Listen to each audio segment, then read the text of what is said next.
हालत देख रहे हैं जी। तो उस पर बात करते हैं, लेकिन पहले जरा इस पर अरुण जी आपकी हम प्रतिक्रिया जानना चाहेंगे। क्या आपको नहीं लग रहा है कि संगठन में जो मुख्यमंत्री पद के जो दावेदार है उनके बीच की आपसी लड़ाई का एक नतीजा ये टिकट को लेकर जो मारामारी हुई वो है?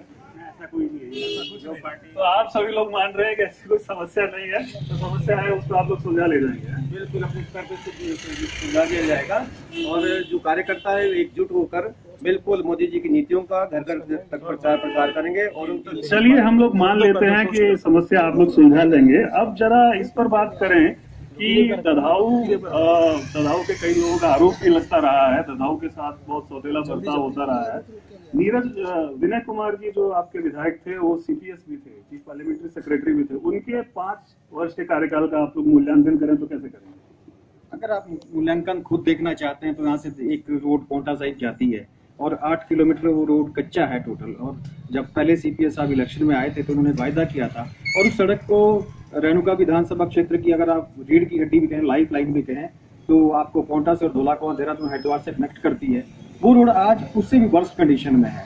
तो लोगों को आपके सामने ही है कि सीपीएस साहब की हालत क्या होने वाली है। अच्छा चलिए, सब सड़कों की समस्या हमने विनय कुमार जी से भी बात की थी कि सड़कों को लेकर काफी लोगों की नाराजगी है, लेकिन इसके अलावा ददाऊ के या श्री रेणुका जी के और क्या मुद्दे हैं, इंफ्रास्ट्रक्चर की क्या समस्याएं हैं, इस पर जरा बताइए। सबसे बड़ा यहाँ बहुत पिछले 5 साल में जो मुद्दा रहा इस बस स्टैंड का रहा, आप देख रहे होंगे कि यहाँ बीच बाजार में एक बस स्टैंड है, बहुत सी घटनाएं घटती है और लोगों की बहुत मांग थी कि बहुत समय से मांग थी, लंबित पड़ी हुई कि 5 साल के अंदर इस बस स्टैंड को भी बनाया जाए। मात्र एक नींव का पत्थर तक भी नहीं इसलिए रख पाया। कितना बड़ा दुर्भाग्य है। रेणुका जी का एक तीर्थ स्थान है, श्रद्धालु जी दूर दूर से यहाँ पर घूमने के लिए आते हैं, लेकिन ये जो सेंचुरी एरिया था जिसको ये डिनोटिफाइड नहीं कर पाए 5 साल, इसमें ये इसके अध्यक्ष रहे रेणुका बोर्ड के।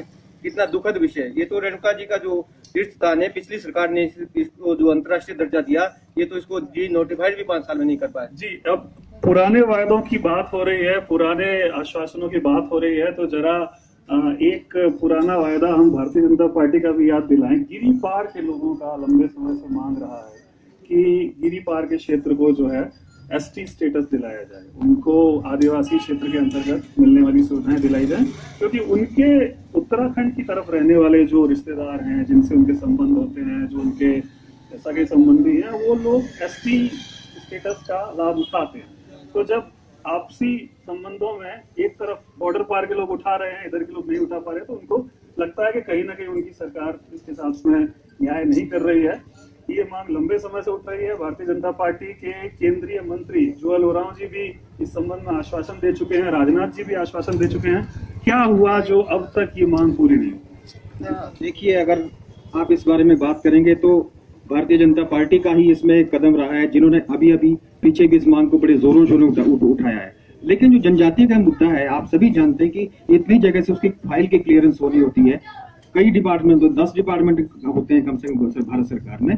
लेकिन जो जुएल ओरांव जी आए थे उन्होंने पूरा आश्वासन दिया है और हम ये मानते हैं कि आने वाले 5 सालों में जैसे ही सरकार भाजपा की हिमाचल में बनेगी, आपको जनजातीय के मुद्दा भी दिलाएगी।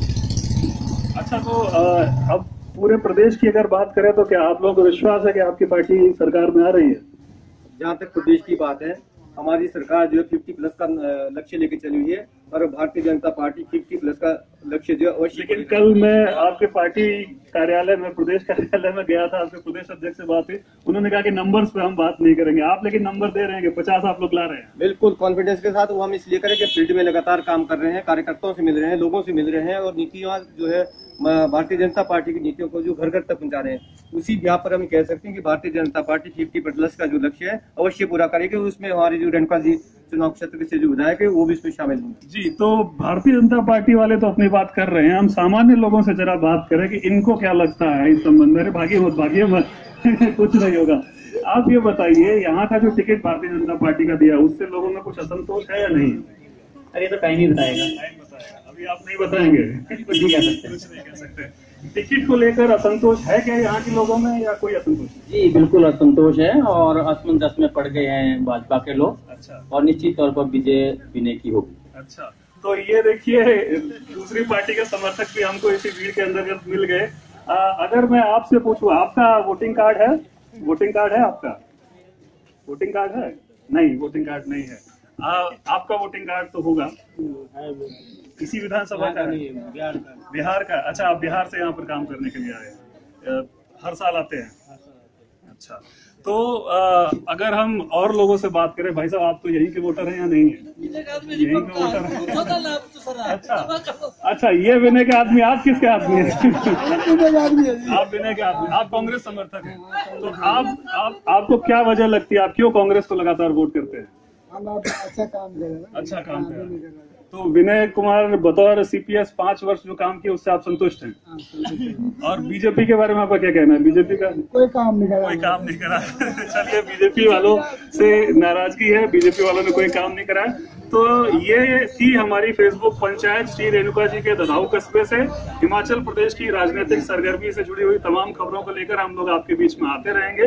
देखते रहिए पंचायत टाइम्स। नमस्कार।